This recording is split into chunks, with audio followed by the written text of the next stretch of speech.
My name is Mabel, and I'm 34 years old. 3 days ago, my mother called me for the first time in 8 months. Not to ask how I was doing. Not to hear about her grandchildren she's never visited. She called to tell me I needed to sell my husband's land. $3 million. In 2 weeks. To save the family from bankruptcy. The same family that didn't invite me to Christmas dinner because my husband wouldn't fit in. The same mother who told my sister's children that Aunt Mabel married beneath her. The same sister whose genius husband once called Ethan a glorified dirt digger to his face. And now they need us. Before I tell you what happened at my mother's 60th birthday party, what was revealed, and the choice I made, please take a moment to like and subscribe. But only if you genuinely enjoy this story. Drop your location and local time in the comments. I'd love to know where you're listening from. Let me take you back to where this really began.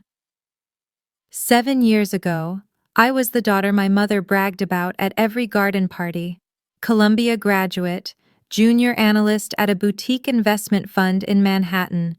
The kind of job that made Victoria Ashford's eyes sparkle when she mentioned it to her friends. "My Mabel," she'd say, swirling her wine glass. "She's going to run Wall Street someday." I believed her. I believed that trajectory was my destiny. Corner office, designer suits, a husband with the right last name and the right portfolio. Then I met Ethan at a farmer's market in upstate New York. I'd driven up for a weekend escape. Burnout was eating me alive, and I needed air that didn't taste like exhaust and ambition. He was standing behind a wooden table covered in organic tomatoes and fresh herbs, wearing a faded flannel shirt and boots caked with mud. He wasn't handsome in the polished way I was used to, but when he talked about soil composition and crop rotation, his eyes lit up with a passion I'd never seen in any boardroom. I came back the next weekend, and the next. When I finally brought him home to meet my family, my mother took one look at his calloused hands and asked the question that would define the next 7 years of our relationship. "So, Ethan," she said, her smile thin as paper, "what's your real job?" He didn't flinch, didn't apologize, just smiled and said, "This is my real job, ma'am. I grow food." The silence that followed was deafening. My sister Clarissa leaned over to her husband Derek and whispered something. They both laughed. I pretended not to notice. But I noticed. And that was only the beginning. Our engagement party was supposed to be a celebration. My mother insisted on hosting it at her house, a sprawling colonial in Connecticut that she'd spent decades decorating to impress people she barely liked. 20 guests, champagne, canapes, the works. Ethan wore his best shirt. I could tell he'd ironed it himself. The collar was slightly uneven, and I loved him more for it. Derek and Clarissa arrived 40 minutes late, pulling up in a brand new Porsche. Derek made sure everyone saw it. "Nice wheels," someone commented. "Just a little reward," Derek said, loud enough for the room. "Made partner at the fund last month." When he shook Ethan's hand, his eyes dropped to my fiancé's shoes, clean but worn, practical. "Nice boots," Derek said. "Do they come with the tractor?" A few people laughed. Ethan just smiled. "They do, actually. It's a package deal." Then came my mother's toast. She stood at the head of the room, champagne flute raised, and I made the mistake of hoping. "To Mabel and Ethan," she began. "My youngest daughter has always been independent, headstrong." She paused. "I just hope, in a few years, she won't regret throwing away everything she worked for this." She gestured vaguely at Ethan, at us, at the life she couldn't understand. I looked at my father. Robert Ashford sat in the corner, staring into his whiskey, saying nothing. But my grandmother, Grandma June, reached over and squeezed my hand under the table. "I like him," she whispered. "He's real." That night, lying in bed, I made a decision. I would leave New York. I would build a life with Ethan, and I would stop waiting for my family to see what I saw. I just didn't know it would take 7 years for them to come crawling back. Vermont welcomed us like an old friend. We bought 200 acres of rolling farmland an hour outside Burlington. The house was a fixer-upper, drafty windows, a kitchen from the 70s, a porch that creaked like it was telling secrets. But it was ours. Ethan threw himself into the work. Dawn to dusk, sometimes later. He built raised beds, installed irrigation systems, negotiated with suppliers. I learned alongside him how to read soil, when to plant, what the weather meant for our crops. Within 3 years, our organic produce was selling at 6 farmers markets across the region. Within 5, we had contracts with 3 high-end restaurants in Burlington. And then came Lily. Our daughter arrived on a snowy February morning, screaming her lungs out like she had opinions already. 2 years later, Noah followed, quieter, watchful, with Ethan's steady eyes. I had never been happier, but there was something I didn't talk about. Something Ethan asked me to keep quiet. His work hadn't stopped at farming. During our first winter, while I thought he was just reading agricultural journals by the fireplace, he was actually finalizing patents, running calculations, taking calls with investors he'd known from another life, a life before the flannel shirts and muddy boots, a life at MIT. Ethan had a PhD in agricultural engineering. His thesis on precision farming technology had caught the attention of venture capitalists years ago. But he'd walked away from academia, from the startup offers, from all of it. Until he didn't. He built his company quietly, no flashy launches, no press releases, just steady growth, real solutions, and clients who valued results over hype. They don't deserve to know, he told me once, meaning my family. And I don't need their respect. I never argued, but I always wondered, what would happen if they found out? The call came at 11 p.m. on a Tuesday. I was half asleep, one hand on Noah's back as he finally drifted off after a nightmare. My phone buzzed on the nightstand, and I saw my sister's name. A name that hadn't appeared on my screen in 8 months. Clarissa? She was crying. Not the delicate, performative tears I remembered from our childhood when she wanted something from Dad. These were ugly sobs, ragged and desperate. "Mabel, I need your help," her voice cracked. "We're in trouble. Real trouble." I stepped out into the hallway, closing Noah's door softly behind me. What kind of trouble? Derek made some bad investments. He lost everything. The house, the cars, our savings. It's all gone. I leaned against the wall, processing. How much? $3 million. We need $3 million in 2 weeks, or Mom loses her house too. She put up the Connecticut property as collateral for Derek's trades. My stomach dropped. She did what? She believed in him. Clarissa's voice turned defensive, then crumbled again. We all did. And now you want me to, what, sell our land? It's just dirt, Mabel. You have hundreds of acres. Just sell a piece of it. Help us. I heard Ethan's footsteps behind me. He'd woken up, watching from our bedroom doorway with quiet concern. I need time to think, I said. Time? We don't have time. Clarissa's desperation curdled into something uglier. You owe us. We're family. Family, I repeated. The word tasted strange in my mouth. I'll call you tomorrow. Call. I hung up before she could respond, but as I stood there in the dark hallway, her voice echoed in my head, specifically, one fragment that didn't make sense. Derek said your husband's company was supposed to fail. It was supposed to fail. What did that mean? I couldn't sleep that night. After Ethan went back to bed, I sat at the kitchen table with my laptop, the blue light harsh against the darkness. I typed Derek's name into Google, adding hedge fund and investment. The results loaded slowly. Then I saw it. Mitchell Capital Partner, Derek Mitchell, terminated following internal review. The article was 6 months old. It described Derek's departure from the fund as mutual, the corporate euphemism for getting pushed out. No details on why, but reading between the lines wasn't hard. Something had gone wrong, badly wrong. I kept digging. A financial forum mentioned his name in a thread about aggressive short positions. Someone had posted, "Anyone else see Mitchell's bet against that agri-tech startup? Dude went all in. Absolute madman." Agri-tech. My hands went cold. I picked up my phone and scrolled through my contacts until I found Rachel Simmons, an old colleague from my Wall Street days who now worked in compliance.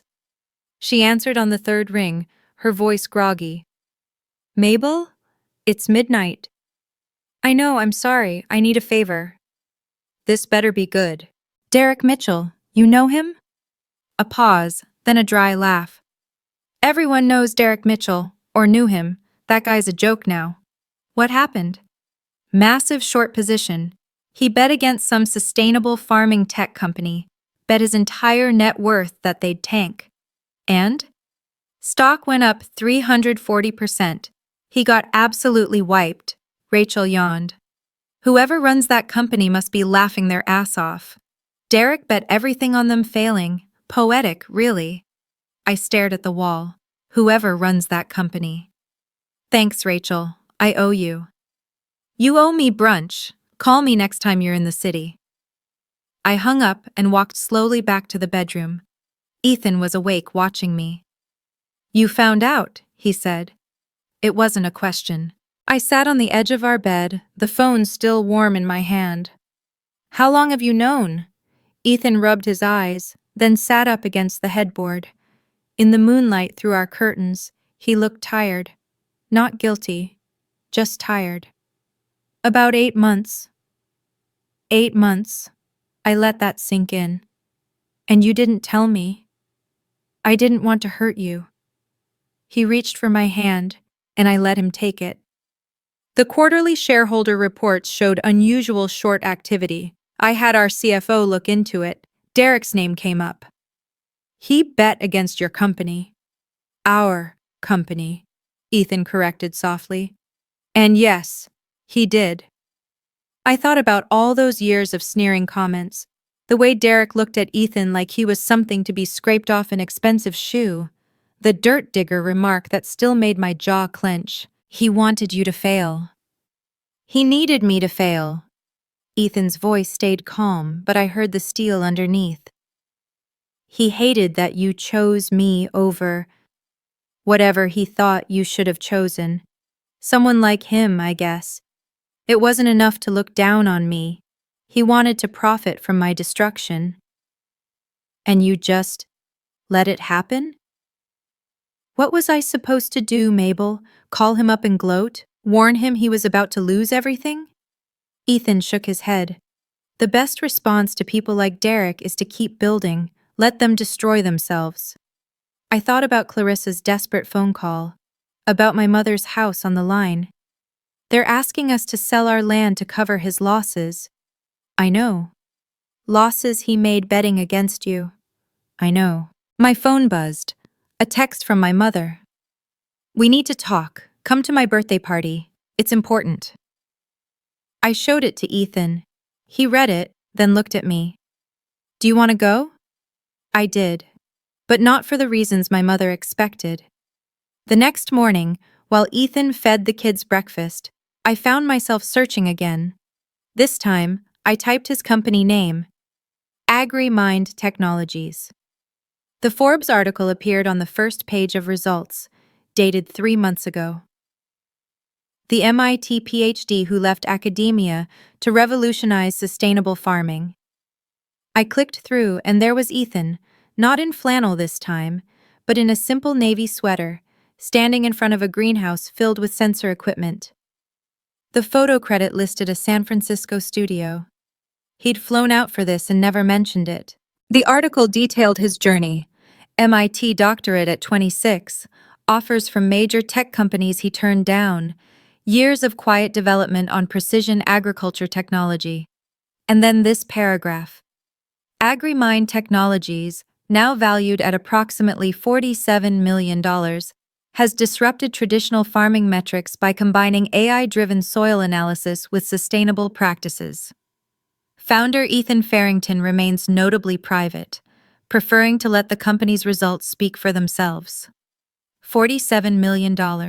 My husband, the man my mother thought couldn't provide for me, had built something worth $47 million, while wearing muddy boots, while driving the same truck he'd had when we met, while raising our children and loving our land and never once needing to prove anything to anyone. I saved the article to my phone, not to brag, not to throw in anyone's face, but because I had a feeling I might need the truth to have a face. "You found it," Ethan said from the doorway. I looked up. Lily was clinging to his leg, sticky with maple syrup. "Why didn't you ever tell them?" He shrugged, hoisting Lily onto his hip. "Because it wouldn't have changed anything. They'd just find new reasons to look down on us." He was probably right, but I wasn't so sure anymore. Rachel called back that afternoon. "I found something," she said. "You're not going to like it." "Tell me anyway." She'd forwarded an email, a screenshot from an internal trading group chat that someone had leaked during Derek's termination proceedings. The message was time-stamped 8 months ago. I read it 3 times.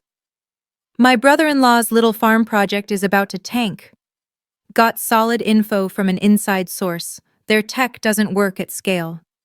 I'm going all in on the short. Going to make a fortune off his failure. The look on Mabel's face when they go bankrupt will be worth more than the money." The look on Mabel's face. He hadn't just wanted Ethan to fail. He'd wanted to watch me suffer. He'd wanted to prove once and for all that I'd made the wrong choice. And he'd used my mother's money to do it. I saved the email to a secure folder. Then I called my mother. She answered on the first ring. "Mabel, finally, you're coming to the party?" "Yes." "Good." Her voice softened, but only strategically. "We have a lot to discuss. The paperwork is ready. All you need to do is sign." "What paperwork?" "For the land sale. Derek's handled everything. It's very straightforward." I almost laughed. Derek's handled everything. Of course he had. "I'll be there Saturday," I said. "Ethan too." A pause. "Is that necessary?" "Yes, Mom, it is." She sighed, the disappointed exhale I'd heard 1,000 times. "Fine. But please, Mabel, don't make this difficult. We're family." I hung up without responding. Saturday. My mother's 60th birthday party. 40 guests. A contract I was expected to sign in front of everyone. They wanted to use social pressure to corner me. They had no idea what was coming. The restaurant was exactly what my mother would choose. Crystal chandeliers, white linen tablecloths, a jazz quartet playing soft standards in the corner. The kind of place where people came to be seen being wealthy. Ethan and I arrived at 7 sharp. He wore a simple button-down, no tie. I'd chosen a green dress, not expensive but well-fitted. We looked like what we were, people who had nothing to prove. Victoria met us at the entrance. "You came." Her smile was tight, her eyes calculating. She air-kissed my cheeks without making contact. "Both of you." "Happy birthday, Mom." "Yes, well." She glanced at Ethan, then away. "Come, everyone's waiting." Everyone was about 40 guests spread across a private dining room. I recognized some of my mother's society friends, women who'd been judging each other's husbands and handbags for decades, a few of Derek's former colleagues, looking uncomfortable, distant cousins I hadn't seen in years. And at a corner table, Grandma June. She caught my eye and raised her hand in a small wave. But her expression wasn't celebratory, it was worried. Clarissa was already seated near the head of the table, her face blotchy from crying that she'd tried to cover with concealer. Derek sat beside her, jaw clenched, staring at his phone like it owed him money. "Mabel." Clarissa stood, her voice falsely bright. "So glad you could make it. Wouldn't miss it." My father appeared from somewhere, a whiskey already in his hand. "Mabel. Ethan." He shook Ethan's hand, the first time he'd ever done so voluntarily. Good to see you both. Something was off. The room had a strange energy, like everyone was holding their breath, waiting. I looked at Ethan. He felt it too. Let's find our seats, I said. Whatever was coming, I wanted to face it sitting down. The main course had just been cleared when my mother stood up. If I could have everyone's attention. The room quieted. Crystal clinked against glass as she tapped her champagne flute. Thank you all for coming to celebrate my birthday, Victoria began, her voice carrying the practiced warmth of 1,000 charity galas. 60 years. Can you believe it? Polite laughter. Someone called out, You don't look a day over 50, Victoria. She smiled, accepting the flattery like a queen receiving tribute. Then her expression shifted. But tonight I also want to talk about family, about what it means to support each other through difficult times. My stomach tightened. Victoria turned to look directly at me. My youngest daughter has been blessed with a successful little farm. A simple life, but apparently a profitable one. Little farm. Simple life. The words were poison wrapped in silk. And right now, she continued, our family needs her help. A waiter appeared from nowhere, holding a leather folder. He walked directly to my seat and placed it in front of me. I didn't touch it. All she needs to do is sign, Victoria said, her voice amplified by the silent room. Just a small piece of land, to help her mother keep her home. 40 pairs of eyes turned toward me. I could feel their judgment, their expectations, their curiosity about what the black sheep would do. Derek stood up, smoothing his expensive jacket. It's a fair market price, the paperwork's all in order. Your husband's land isn't worth much anyway. Your husband's land, not our land, not our home where we raised our children. Go on, Mabel. Victoria's smile didn't reach her eyes. You won't let your mother become homeless. You know what family means. The trap had been set. Now it was time to spring it. The whispers started immediately. Poor Victoria. A woman to my left, loud enough to be heard. Imagine having to beg your own daughter. Can you believe she'd even hesitate? Another voice from somewhere behind me. Clarissa leaned forward, her face flushed. Mabel has always been the selfish one. She abandoned us to play farmer's wife while we handled everything here. I felt Ethan's hand find mine under the table. Steady, warm. Derek circled closer, sensing blood in the water. Let's be honest here. Your husband got lucky with some dirt. The least you can do is share the wealth. That's what family does. The least we can do, I repeated quietly. That's right. He was enjoying this now, playing to the audience. I mean, what has he ever contributed? He plants vegetables. My grandmother could do that. A few uncomfortable laughs. My father sat frozen in his chair, staring at the tablecloth like he wished he could disappear into it. He'd always been good at that, vanishing when Victoria needed someone to stand up to. Victoria pressed her advantage. So, Mabel, will you sign? She gestured at the leather folder. Or will you prove to everyone here that you never really cared about this family? The room held its breath.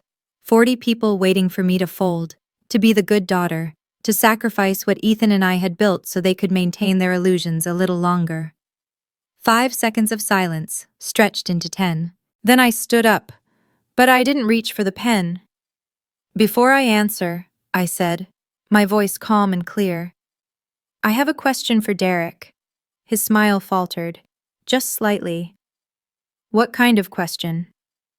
A simple one. I looked directly at him. Can you explain to everyone here exactly how you lost all your money? Hey, quick pause here. I know this is getting intense. Before I tell you what I said next, I want to know. What would you do in my shoes? Would you sign to keep the peace? Or would you stand your ground? Drop your answer in the comments. Type sign or stand. I'm curious what you'd choose. And if you're still with me, hit that subscribe button. Now back to that restaurant. Derek's face went rigid. That's not really relevant to... Not really. It's completely relevant. I kept my voice level. No anger, No trembling, just facts. You're asking me to give away $3 million. I think everyone here deserves to know where the original money went. Victoria stepped forward. Mabel, this isn't the time. When is the time, Mom? I turned to her. When I've already signed? When it's too late to ask questions? Murmurs rippled through the crowd. I saw Grandma June lean forward in her seat, her eyes sharp. Derek, I continued, facing him again, you were fired from your hedge fund 6 months ago, weren't you? His jaw tightened. I left voluntarily. That's not what the financial press says. Internal review, termination. I let the words hang. But that's not the worst part, is it? Clarissa's hand flew to her throat. Mabel, stop. You didn't just lose your job. You took Mom's retirement savings, the money she'd set aside for decades, and you invested it yourself, didn't you? Victoria's champagne flute trembled in her hand. He was trying to help. Was he? Or was he gambling with your future? The room had gone completely silent now. Even the jazz quartet had stopped playing, sensing the shift in atmosphere. Derek took a step toward me, his voice dropping to something dangerous. You don't know what you're talking about. Actually, I do. I pulled out my phone. I've spent the last 3 days learning exactly what happened to your fortune, Derek, and it's quite a story. He went pale. Would you like to tell them, or should I? Clarissa started crying. Victoria gripped the back of her chair, but Derek said nothing.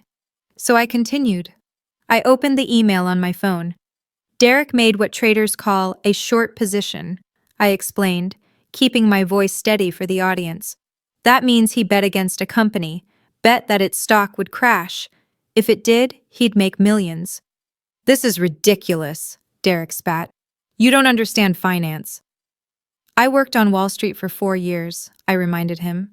I understand it fine. I held up my phone and read aloud. My brother-in-law's little farm project is about to tank. Got solid info from an inside source. Their tech doesn't work at scale. I'm going all in on the short. Going to make a fortune off his failure. Gasps scattered through the room. The look on Mabel's face when they go bankrupt will be worth more than the money. Dead silence. I lowered the phone. Derek didn't just make a bad investment. He specifically targeted my husband's company. He bet everything, including Mom's retirement, on Ethan failing. Victoria's face had gone chalk white. Derek, is this true? He couldn't meet her eyes. I had good information. It should have worked. He wanted us to fail, I said. He wanted to profit from destroying us, not because it was smart business, because he hated that I chose Ethan over someone like him. Clarissa's sobs grew louder. Several guests were already gathering their things, looking for exits. And the company? Derek's voice cracked. What happened? What? It didn't fail, Derek. I almost felt sorry for him. Almost. It grew 340% in the past year. His legs seemed to buckle slightly. You lost everything betting against a company worth $47 million. Now the murmurs became something else. Shock. Confusion. 47 million? Someone whispered. The farmer's company? It was time. An older man near the front, one of Derek's former colleagues, raised his hand like we were in a boardroom. Wait, what company are we talking about here? I opened the Forbes article on my phone and handed it to the woman nearest me. Pass this around. The phone moved from hand to hand. I watched faces change as they read. Confusion giving way to disbelief, giving way to something like awe. The MIT PhD who left academia to revolutionize sustainable farming, someone read aloud. Agri-Mind Technologies, valued at $47 million. Founder Ethan Farrington. The name landed like a bomb. Derek shoved through the crowd to grab the phone. His hands were shaking as he stared at the screen, at the photo of Ethan in his navy sweater, standing in front of his greenhouse. That's bullshit. His voice had gone hoarse. He's just a farmer. He plants vegetables. Ethan had been silent this entire time, sitting calmly beside me. Now he stood, and somehow the room felt smaller. "I am a farmer," he said, his voice quiet but clear. "I'm also an engineer. I have a doctorate from MIT." He paused. "The two aren't mutually exclusive." You could have heard a pin drop. Victoria's champagne glass slipped from her fingers, shattering on the marble floor. Nobody moved to clean it up. From the corner, Grandma June's voice rang out, thin but triumphant. "I always said he was the smartest one in this room." She was smiling now, her eyes bright. Nobody listened. The room erupted. Whispers, exclamations, guests pulling out their own phones to verify what they'd just heard. And Derek just stood there, the Forbes article glowing on the screen in front of him, watching his entire narrative collapse. $47 million. The dirt digger was worth $47 million. The chaos settled slowly. Guests found their seats again, but the energy had shifted completely. They weren't looking at me with pity anymore. They were looking at Victoria. My mother stood frozen, broken glass at her feet, mascara beginning to smear at the corners of her eyes. "Mabel." Her voice was small now, nothing like the commanding tone from minutes ago. "Please, we're still family. Whatever Derek did—" "Mom." I kept my voice gentle but firm. "I'm not signing anything. But you have the money. You could—" "Yes, I could." I picked up the leather folder she'd so carefully prepared and set it aside, untouched. "But this land isn't mine to sell. It's Ethan's legacy for our children, our home. And I don't have the right to give that away." Clarissa lifted her tear-streaked face. "So you're just going to let Mom lose everything?" "You spent 7 years telling me I made a mistake," I said, addressing the whole room now. "You excluded me from Christmas. You told my nieces that I chose poverty. You cut me out of family photos because Ethan wouldn't fit the aesthetic." Victoria flinched. "And now you're asking me to sell our land, our children's inheritance, to cover losses from a bet made against us." I let that sink in. "Think about that." "We didn't know," Victoria whispered. "I didn't know what Derek was doing." "Maybe not the details, but you gave him your retirement money without asking questions, because you believed in him, in the image he projected." I paused. "You never believed in us." The words landed hard. I saw my mother sway slightly. "Having money doesn't mean I owe it to people who spent 7 years hoping I'd fail." Nobody spoke. The leather folder sat on the table between us, unsigned. Ethan placed his hand on my shoulder and stood. The room went still again. "Mrs. Ashford." His voice carried effortlessly, calm and measured. "I never needed your approval. I stopped expecting it a long time ago." Victoria couldn't meet his eyes. "But I also never wished you harm. Mabel loves you, even when you've made it difficult."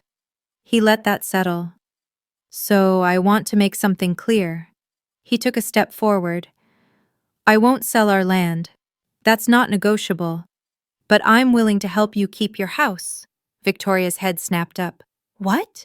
"A personal loan. Enough to cover the immediate mortgage payments and give you time to sort out the rest." He paused. "Not 3 million, but enough." Hope flickered across Victoria's face, desperate, grasping hope. "But there are conditions." Derek, who had been skulking near the wall, stiffened. 1. Derek repays every cent with interest over 5 years. Documented, legally binding. Ethan's gaze shifted to my brother-in-law. 2. He gets professional help for the gambling problem. Verified attendance. 3. You never ask us for money again, ever. "I'm not taking charity from him," Derek snarled. Ethan didn't blink. "Then don't. But that's the only offer you'll get from us." Clarissa grabbed Derek's arm. "Derek, please. This is humiliating." Derek shook her off. "You expect me to take a handout from the guy I—" He stopped himself, but everyone heard what he didn't say, the guy I tried to destroy. "This isn't revenge," Ethan said quietly. This is a boundary. Learn the difference. Victoria looked between her son-in-law and her youngest daughter's husband. The choice was written on her face. Pride versus survival. She didn't answer, but Derek was already grabbing his jacket, storming toward the exit. This isn't over, he spat. Nobody stopped him from leaving. Okay, I need to pause here. That moment, when Ethan laid out those conditions, I saw my mother's face change. She finally understood something she'd missed for 7 years. We weren't the ones who needed them. They needed us. What do you think happened next? Did she accept? Did Derek come back? Drop your prediction in the comments before I continue. And if you're enjoying this, share it with someone who needs to hear this story. The restaurant door slammed behind Derek. For a moment, nobody moved. Then Clarissa let out a broken sob and ran after him, her heels clicking against the marble floor. The spell shattered. Guests began reaching for their coats, making excuses. Lovely party, Victoria. We should do this again sometime. So sorry about everything. They couldn't get out fast enough. Within 10 minutes, the room that had held 40 people was nearly empty. Just the family remained. My mother, my father, Grandma June, Ethan, and me, and broken glass still glittering on the floor. Victoria lowered herself into a chair. She looked older suddenly, the careful facade cracked beyond repair. Her 60th birthday party had become the night her entire social image collapsed. My father moved first. I'm sorry, Mabel. I turned to him. Robert Ashford had his hands in his pockets, shoulders hunched like a man finally facing something he'd spent decades avoiding. I should have said something, years ago, when your mother first... He struggled for words. I was a coward. I let her run everything. I let her push you away. And I'm sorry. The apology hung in the air. It's a little late, Dad. I know. His voice cracked. But I'm saying it anyway. For what it's worth. Something in my chest loosened. Not forgiveness, not yet. But something adjacent to it. Grandma June rose from her corner table and walked over to embrace me. Her arms were thin, but surprisingly strong. I'm proud of you, she whispered against my hair. Your grandfather would be too. I held her tight. Behind us, Victoria remained in her chair, staring at the unsigned contract on the table. She hadn't said a word since Derek left. I wondered if she ever would. A week later, the updates started trickling in. Clarissa called first, not to apologize, but to tell me she and Derek were separating. She'd discovered credit card statements he'd hidden, debts she'd never known existed. I don't know who I married, she said, her voice hollow. I thought I knew. I didn't say I told you so. There was no satisfaction in it. Victoria sold the Connecticut house, not because she had to, Ethan's loan offer still stood, conditions and all, but because she couldn't face the neighbors. Word had spread. By the morning after the party, her phone had stopped ringing. She moved to a smaller condo in Hartford. Clean, practical, nothing like the showpiece she'd spent 40 years curating. She didn't call me. No apology, no acknowledgement of what had happened. But no accusations either. Just silence. My father, though, Robert surprised me. He called every Sunday. Short conversations at first, awkward and halting. How are the kids? How's the farm? Weather treating you well? But he kept calling, week after week. For the first time in 7 years, my father was trying. Grandma June did more than try. She bought a train ticket and showed up on our porch 2 weeks after the party, a suitcase in one hand and a tin of homemade cookies in the other. I'm staying a month, she announced. I want to know my great-grandchildren properly. Lily and Noah adored her. She taught them to play cards, told them stories about the farm their great-great-grandfather had owned, let them help her bake. I watched them together one afternoon, June laughing as Noah tried to crack an egg, shells everywhere, and felt something I hadn't expected. Not victory, relief. There's a difference. A small one, but important. I was sitting on the porch when it finally hit me. Late September. The leaves were just starting to turn, and Ethan was out in the field with the kids, teaching Lily how to check soil moisture. Their laughter carried across the farm like music. 7 years ago, I'd been terrified. Not of leaving my job, not of starting over, but of losing my family. I'd spent so many nights lying awake, wondering if they were right. If I was throwing everything away for a man they'd never respect. I'd been waiting for them to see me. To really see me. Not the Columbia graduate, not the Wall Street analyst, not the daughter they wanted me to be. Just me. Mabel.